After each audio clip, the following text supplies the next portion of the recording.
It began with a single sentence.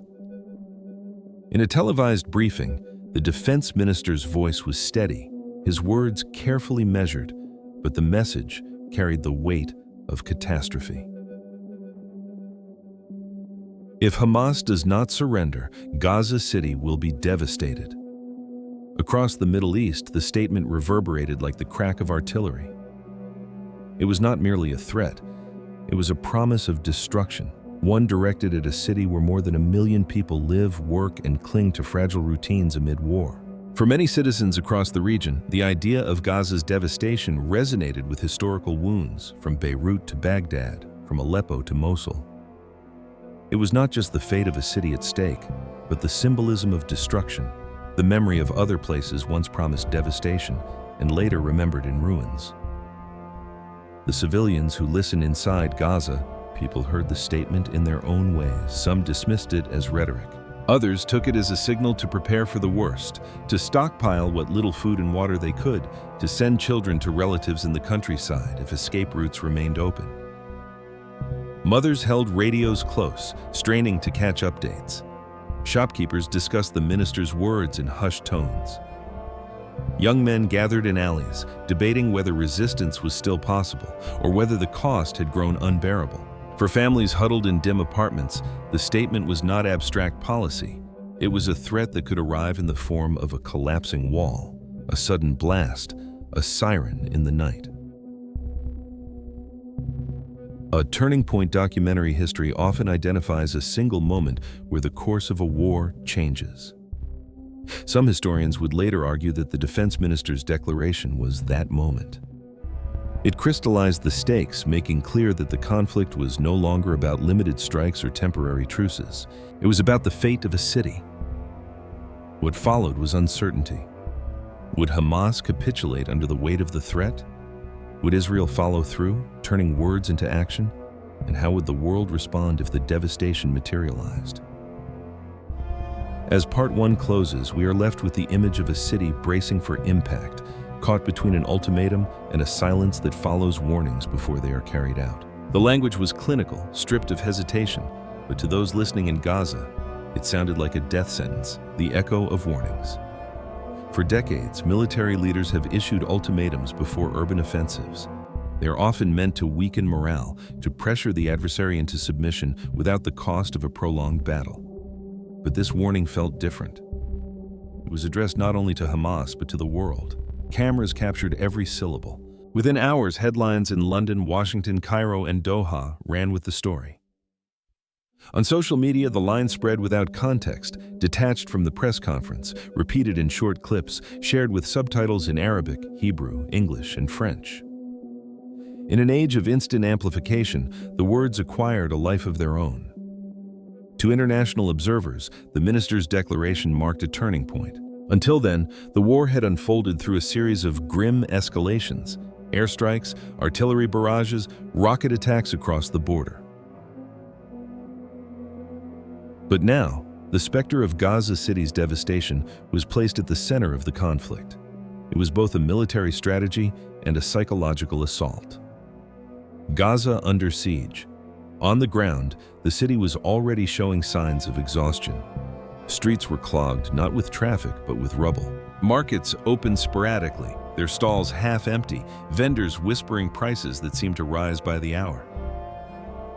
Generators hummed in the background, their fuel running low, while apartment blocks stood dark after nightfall. The people of Gaza had lived through sieges before.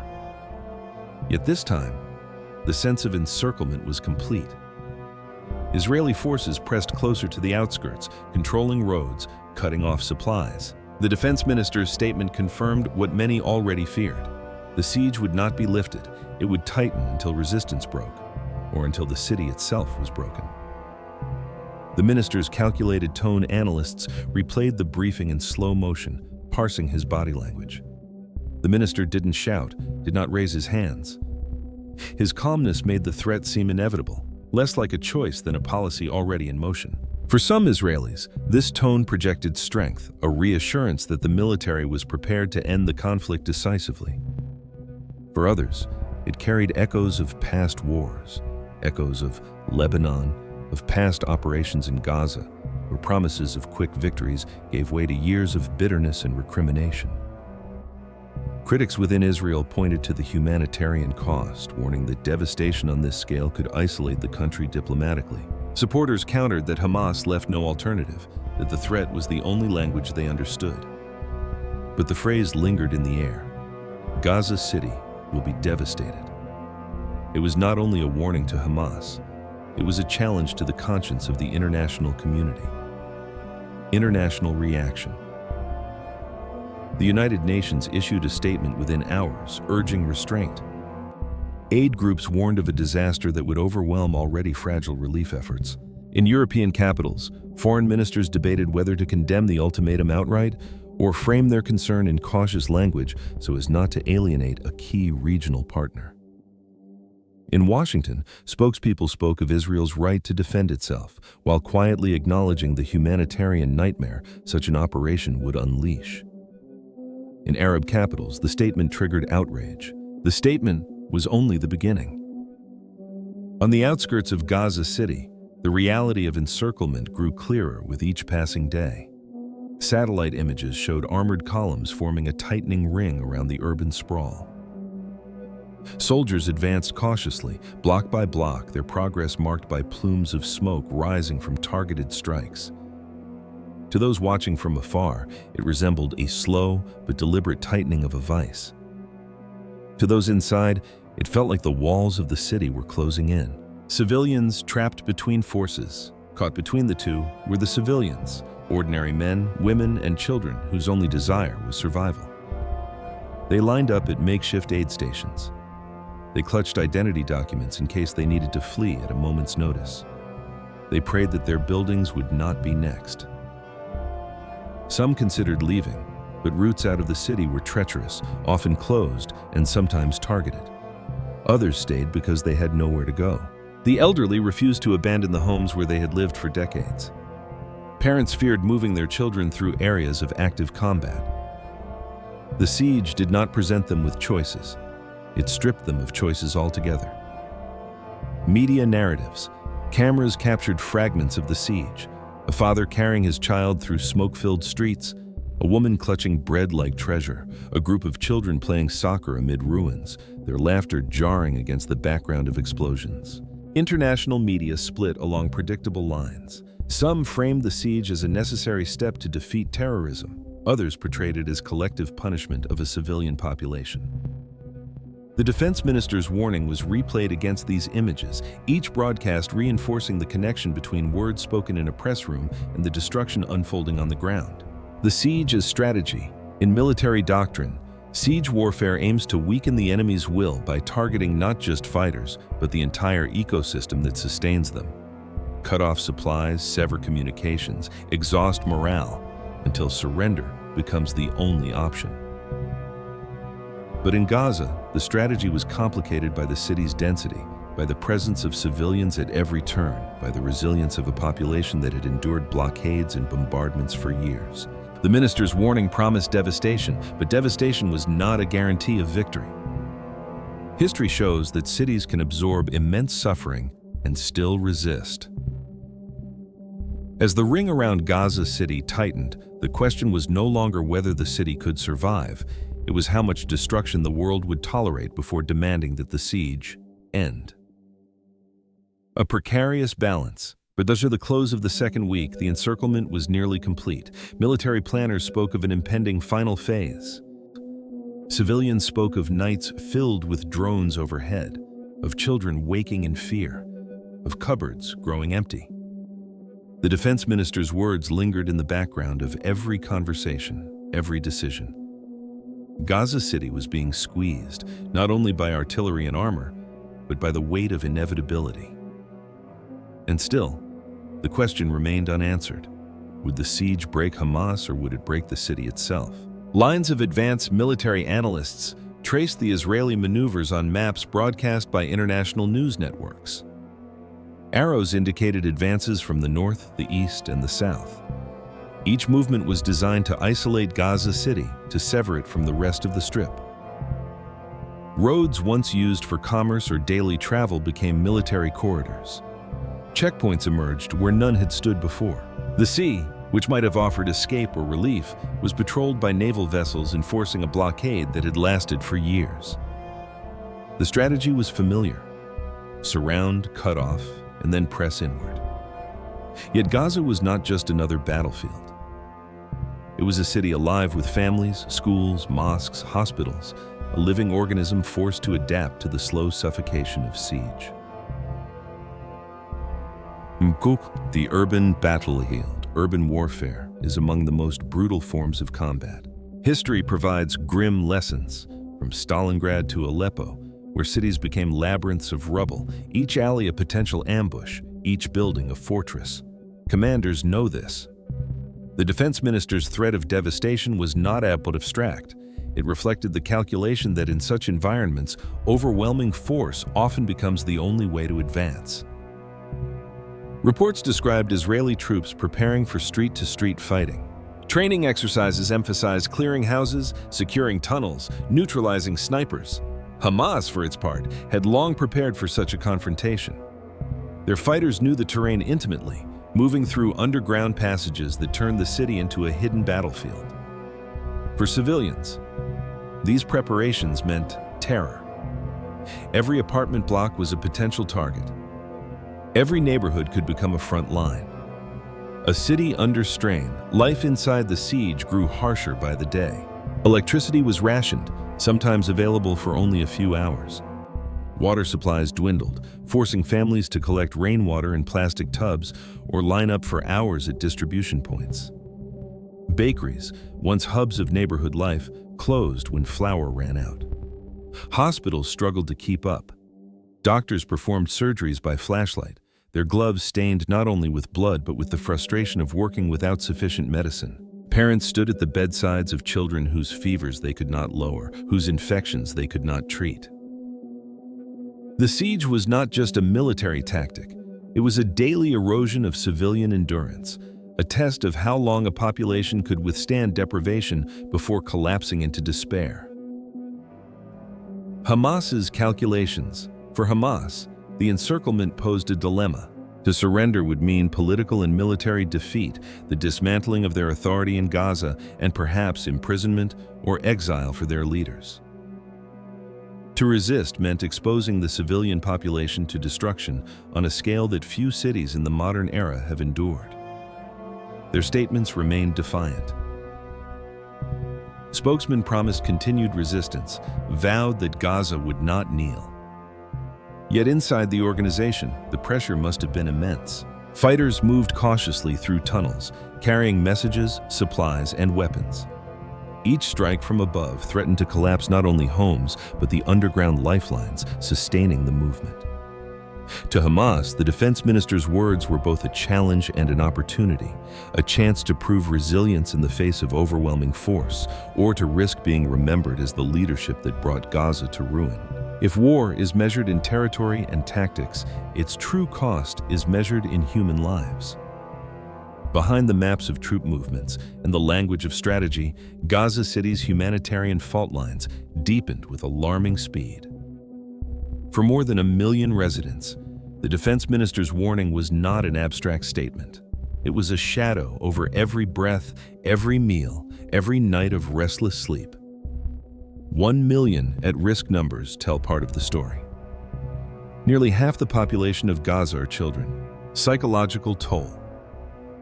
Beyond the physical suffering lay the weight of fear. Psychologists describe siege conditions as a form of collective trauma, the constant anticipation of violence, the loss of control, the erosion of normalcy. In Gaza City, this trauma unfolded daily. Families lived in suspended animation, uncertain whether to prepare for flight or for endurance. Fathers confessed to feeling helpless, unable to provide safety. Mothers carried both their children and the unbearable burden of decisions that could mean life or death. The minister's words added a cruel dimension. Not only were people suffering deprivation, but they lived with the knowledge that even greater destruction might soon arrive. Fault lines across the world. The humanitarian crisis in Gaza did not remain contained within its borders. It reverberated outward, deepening divides across the international community. In Europe, protests filled streets, calling for ceasefire and compassion. In the United States, debates raged between security imperatives and humanitarian obligations. In the Arab world, images of suffering children inflamed anger and grief, renewing calls for solidarity with Palestinians. Television screens broadcast not only the devastation, but also the warning that preceded it, framing the defense minister's words as emblematic of indifference to human life. The humanitarian fault lines in Gaza mirrored political fault lines across the globe, dividing allies, straining diplomacy, testing the boundaries of empathy, a city's spirit. And yet, amid deprivation, a stubborn spirit endured. In courtyards, families shared meals of lentils and bread, finding solace in togetherness. Children chased one another through alleys, their laughter defying the silence of fear. Imams called the faithful to prayer, their voices rising above the drone of aircraft. History shows that even under siege, the human spirit resists collapse. Gaza's people, long accustomed to hardship, clung to fragments of normalcy, creating community in the face of destruction. But the question remained, how long could spirit endure without food, without medicine, without the assurance that tomorrow would arrive with hope, rather than devastation, a precarious humanity? By the third week of siege, humanitarian agencies warned of catastrophe. The defense minister's words echoed louder with each passing day, not because they were repeated, but because the suffering seemed to prove them true. Gaza City stood at the edge of devastation, its people stretched to breaking point. The humanitarian fault lines revealed not only the fragility of life under siege, but the fragility of the world's conscience. In Gaza, survival had become resistance. In the corridors of power abroad, the question loomed, would humanity act before devastation became reality? Hospitals that once served neighborhoods now treated entire districts, their corridors lined with stretchers. Families crowded into schools repurposed as shelters, each classroom filled with dozens of people sharing thin mattresses and dwindling rations. The defense minister's words reverberated in these places of refuge.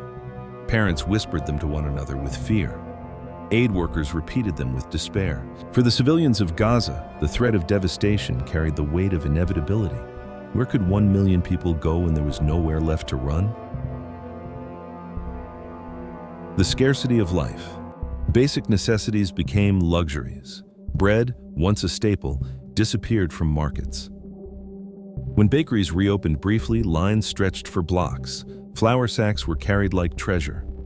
Water, once taken for granted, was rationed sip by sip. Families boiled brackish liquid, praying it would not make their children sick. Electricity flickered on for only a few hours each day. In the darkness, families huddled around candles. The hum of generators punctuated the silence, but fuel was scarce, and each hour of light carried the cost of tomorrow's uncertainty. The siege made survival a calculation. How to stretch a bag of rice, how to keep medicine cool without power, how to explain to a child why the lights would not come back. Hospitals on the edge. The heart of Gaza's humanitarian crisis beat in its hospitals. Doctors performed surgeries by flashlight. Nurses rationed antibiotics, choosing which patients would receive treatment and which would go without. Incubators faltered as fuel ran low. Outside emergency rooms, families waited, clutching medical records and praying for mercy. Inside, the wounded arrived in waves. Shrapnel injuries, collapsed lungs, burns from explosions. Medical staff spoke in hushed tones of exhaustion, their faces hollow from sleepless nights. International agencies warned that Gaza's health system was collapsing, but warnings could not conjure supplies. Without electricity, without medicine, without fuel, hospitals became islands of desperation in a sea of devastation. Children of the siege. For children, the crisis carried scars both visible and invisible. Some clutched dolls salvaged from rubble, their faces smeared with dust. Others cried not from wounds, but from hunger, their thin bodies unable to comprehend why the world had turned hostile. Psychologists warned of a generation growing up with trauma etched into their memories. The sound of drones overhead, the thunder of artillery, the constant uncertainty, these became the background music of childhood. Teachers, when schools were not shuttered, tried to comfort students with stories of resilience. But lessons could not mask the reality. Classrooms had become shelters, and the future felt as fragile as the walls that protected them. The United Nations and aid agencies outside Gaza, the humanitarian crisis was discussed in conference halls and press briefings. The United Nations issued urgent appeals for aid corridors, safe zones, and temporary ceasefires. Aid convoys lined up at crossings, trucks heavy with flour, fuel, and medical supplies. But each day brought delays, negotiations, and accusations of obstruction. For aid workers inside Gaza, the appeals felt like echoes. They operated in the shadows of bombardment, delivering food and water when they could, guiding families to safer shelters when possible. Many faced the same shortages as the people they served, yet continued their work with quiet determination. The defense minister's warning haunted their efforts. How could one plan humanitarian relief for a city promised devastation? The defense minister's warning was not confined to the battlefield. It ricocheted through parliaments, palaces, and press rooms across the globe. Gaza City was not only under siege, it had become the epicenter of a political storm stretching far beyond its boundaries. In Israel, divisions beneath resolve. Inside Israel, the statement was heralded by some as a necessary show of strength. Some called for immediate ceasefire. Others demanded Hamas's unconditional surrender. Vetoes loomed over resolutions. The minister's warning was cited again and again, both as evidence of impending atrocity and as a legitimate military declaration. The paralysis of the international body revealed deeper truths. Global institutions struggled to contain conflicts where great powers' interests collided. In Gaza, the siege continued regardless of debates in New York. Memory and symbolism. Beyond politics, the ultimatum carried symbolic weight. Cities threatened with devastation leave scars on collective memory. Guernica, Sarajevo, Aleppo. Each name evokes not only destruction, but the world's response, or failure to respond. For Palestinians, the minister's words evoked a lineage of displacement, from 1948 to the present. For Israelis, they represented the determination to prevent another massacre of their own people. For the wider world, they highlighted the fragility of international norms meant to protect civilians in war. The reverberations were not only immediate, they etched themselves into the narrative that future generations would inherit. Political cost and calculations. In Tel Aviv's corridors of power, advisors weighed the costs. Would devastation of Gaza City weaken Hamas or strengthen its mythology? Would allies remain loyal or recoil in horror? Could a military victory translate into long-term security, or would it sow seeds for future uprisings? The defense minister's warning had forced not just Hamas but Israel itself into a gamble. The political reverberations could not be controlled as easily as troop movements. They spread through parliaments, mosques, and streets, through op-eds and viral videos, shaping perceptions beyond any government's reach. The world watches. By the fourth week, the siege had become not just a regional story, but a global fixation. Images of suffering clashed with speeches of resolve. Diplomats struggled to craft language that could bridge the gap. Activists marched in capitals thousands of miles away. And still, the words lingered. Gaza City will be devastated if Hamas doesn't surrender. Whether seen as a warning, a strategy, or a threat of collective punishment, the statement had achieved something undeniable. It had made Gaza City the focal point of global attention, the lens through which larger struggles, political, moral, and historical, were now refracted. Supporters argued that only overwhelming pressure could dismantle Hamas's grip and restore security for Israeli citizens living under rocket fire. Newspaper editorials spoke of decisive action, a chance to end cycles of violence that had haunted the nation for years. But beneath this resolve lay unease. Opposition parties warned of international backlash, of images that would haunt Israel's reputation for decades. Veteran military officers reminded the public of Lebanon in 1982, of the bitter lessons learned when quick victories dissolved into prolonged quagmires. In the cafes of Tel Aviv and the streets of Jerusalem, citizens debated, was this the path to peace or to isolation? The minister's words, calm and deliberate, had stirred both confidence and dread. The Arab world responds. Across the Arab world, the reaction was immediate and visceral. In Cairo, Amman, and Beirut, crowds poured into the streets, chanting slogans, waving Palestinian flags, burning effigies. For ordinary Arabs, the threat against Gaza resonated as an assault not only on Palestinians, but on shared identity and memory. Governments faced pressure to act. Egypt, long a mediator, convened emergency talks, seeking ways to open humanitarian corridors while avoiding a direct rupture with Israel. Jordan's leadership condemned the statement in stark terms, warning of a humanitarian disaster that could destabilize the entire region. Gulf states, cautious but aware of public anger, balanced economic ties with political outrage. The defense minister's ultimatum became a rallying cry, a reminder that Gaza was not alone, but also a symbol of the region's persistent fractures. Western allies and the dilemma of support. In Washington, officials walked a careful line. The United States affirmed Israel's right to defend itself. Yet behind closed doors, advisors acknowledged the dangers of devastation on a scale that could alienate even staunch allies. Leaked memos revealed concerns about global opinion, about the moral stain of supporting an offensive that threatened to reduce a city to ruins. In European capitals, the dilemma was similar. France spoke of proportionate response. Germany emphasized solidarity with Israel's security, while Spain and Ireland voiced stronger condemnation. NATO allies debated language. Each word weighed for its diplomatic consequence. The defense minister's statement had forced a question onto the global stage. Could support for Israel's security coexist with the looming destruction of Gaza City? Media and the narrative war news outlets framed the ultimatum in starkly different ways. Israeli channels emphasized Hamas's responsibility, portraying the warning as a final opportunity to surrender and spare civilians. Arab media focused on the human toll, broadcasting images of wounded children beside clips of the minister's words. Western media tried to balance, but even balance became contested. Every frame accused of bias, every sentence scrutinized. Social media, unfiltered and chaotic, magnified extremes. Hashtags surged. Hashtag Stand with Gaza. How's Israel under fire? Gaza ultimatum. Videos from the ground went viral, bypassing traditional gatekeepers, drawing sympathy, anger, or hardened ideological divides.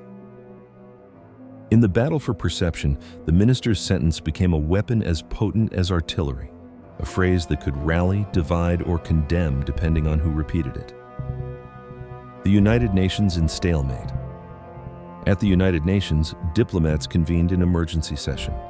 The Security Council chamber filled with speeches heavy on moral outrage and light on consensus. In wars of the past, ultimatums often closed with a single choice: surrender or suffer destruction. Gaza City now stood before such a choice, its fate suspended between silence and fire. The defense minister's warning cast a shadow not only over the present siege, but over the future of an entire region. Two paths ahead. One path imagined Hamas surrendering. The organization would be dismantled, its leadership captured or driven into exile. Devastation, once threatened, could not be entirely avoided. The very act of siege had already hollowed Gaza's future. A question of conscience. In the end, the defense minister's warning was less about strategy than about conscience. Could the world accept devastation as a tool of war? Could Israel pursue security without sacrificing its moral standing? Could Hamas choose resistance without condemning civilians to annihilation? These questions hung unanswered, suspended over the smoke-filled skyline of Gaza. They were questions not only for politicians and generals, but for ordinary people across the globe, for anyone who believed cities should be more than battlefields. Futures unwritten. As the siege continued, one truth remained. The future of Gaza was not yet fixed. It existed in possibilities, some marked by surrender, some by devastation, some by fragile compromise. Each possibility carried consequences stretching beyond borders, beyond generations. The minister's words had drawn the world's gaze. But what would remain in history's gaze was not the threat itself, but whether it was carried out and how humanity responded. In the silence after the press conference, in the stillness between bombardments, in the narrow alleys where children played amid ruins, Gaza's people waited. They waited for the world to decide whether devastation was destiny or whether another future was still possible. Israeli forces would enter Gaza City not as besiegers, but as occupiers, tasked with disarming militias, securing streets, and rebuilding order from the ashes. For Israel, it would be hailed as a military victory. For Palestinians, it would be remembered as another chapter of loss, displacement, and humiliation. The other path imagined Hamas resisting. The siege would tighten, bombardment would intensify, neighborhoods would collapse. The devastation promised by the defense minister would unfold in rubble and smoke.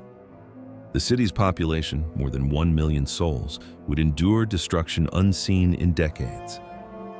For Israel, it might achieve tactical gains, but at an enormous political and moral cost.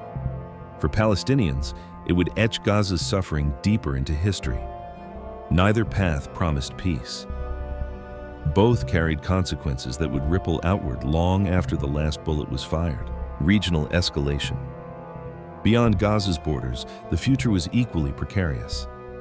Neighboring states watched nervously. Egypt feared a surge of refugees spilling over its border. Lebanon monitored the possibility of conflict spreading north. Iran, already vocal in its support for Hamas, hinted at broader confrontation through its allied militias. Every regional actor measured the risk. If Gaza was devastated, could anger ignite new uprisings in the West Bank, Jordan, or beyond? Could Hezbollah escalate attacks from the north, dragging Israel into a two-front war? Could the Gulf states, newly invested in fragile normalization agreements, withstand the pressure of their own citizens, outraged by images from Gaza? The defense minister's warning, though aimed at Hamas, had become tinder in a region already dry with tension. The international mirror, the future of Gaza, also mirrored the future of international norms. The laws of war were built to prevent exactly what was being threatened: devastation of a city where civilians were trapped. If Gaza fell in fire, what would that say about the credibility of these laws? Would it confirm what critics long suspected, that powerful states bend the rules while international institutions remain paralyzed? For the United Nations, for humanitarian agencies, for courts of law, the outcome in Gaza would serve as precedent. To allow devastation would not only scar a city, it would weaken the global architecture meant to protect humanity itself. Memory as battlefield. Even before the siege ended, Gaza's future was being written in memory. Photographers captured images destined for textbooks: a child clutching a broken doll, an old man standing before his collapsed home, the hollowed shell of a hospital. These images would travel further and last longer than tanks or rockets. For Palestinians, they would become symbols of endurance, proof of suffering and resistance. For Israelis, the memory would carry both pride in military strength and unease at its cost. For the wider world, Gaza's devastation, or survival, would stand alongside Sarajevo, Grozny, and Aleppo in the lexicon of urban war. In this way, the minister's words, "Gaza City will be devastated," were not only prophecy, but prophecy shaping memory. The long scar, no matter which path unfolded, Gaza's physical and psychological landscape would bear scars for generations. Infrastructure destroyed in weeks would take years to rebuild. Children who grew up under siege would carry trauma into adulthood. Families who buried loved ones would carry grief into politics, fueling the cycle of conflict. Even if the city survived in name, its essence, its schools, its markets, its neighborhoods would be transformed.